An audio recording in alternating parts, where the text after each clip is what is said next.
দেশের এমন পরিস্থিতিতে ব্যক্তিগত জীবনে বিচ্ছেদের খবর জানানোর জন্য দ্বিধা ও সংকোচ বোধ করেছেন উল্লেখ করে আরিফিন শুভ বলেন, দেশের এমন পরিস্থিতিতে ব্যক্তিগত কোনো কিছু জানাতে যথেষ্ট দ্বিধা ও সংকোচ বোধ করছি।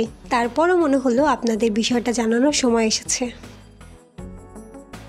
বিবৃতিতে এই নায়ক লেখেন, আমি অত্যন্ত দুঃখের সঙ্গে জানাচ্ছি যে আমি আর অর্পিতা আমরা হয়তো বন্ধু হিসেবেই ঠিক আছি, জীবনসঙ্গী হিসেবে নয়। আমরা গত 20 জুলাই এই সিদ্ধান্তে উপনীত হয়েছি। বন্ধুত্বটুকু নিয়ে দুজনের সম্মতিতে বাকি জীবন নিজেদের মতো করে বাঁচব। প্রাক্তন স্ত্রীর প্রতি কৃতজ্ঞতা জানিয়ে শুভ লেখেন, অনেক চড়াই উতরাইয়ের পরও অর্পিতা আমার এবং আমার মায়ের জন্য যা করেছেন সেটার জন্য তার প্রতি চিরকৃতজ্ঞ এবং চিরঋণী।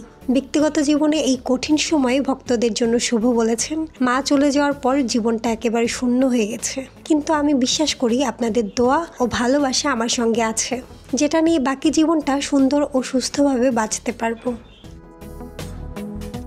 দেশের সাম্প্রতিক কোটা আন্দোলনের ঘটনা নিয়েও কথা বলেছেন এই ঢালিউড নায়ক। বিবৃতির শেষ অংশে শুভ লিখেছেন, দেশের সাম্প্রতিক ঘটনায় শিক্ষার্থী সহ যারা প্রাণ হারিয়েছেন তাদের বিদেহী আত্মার মাগফিরাত এবং আহতদের দ্রুত সুস্থতা কামনা করছি। সবার জীবনে শান্তি আসুক, দেশেও শান্তি ফিরে আসুক এই কামনায়।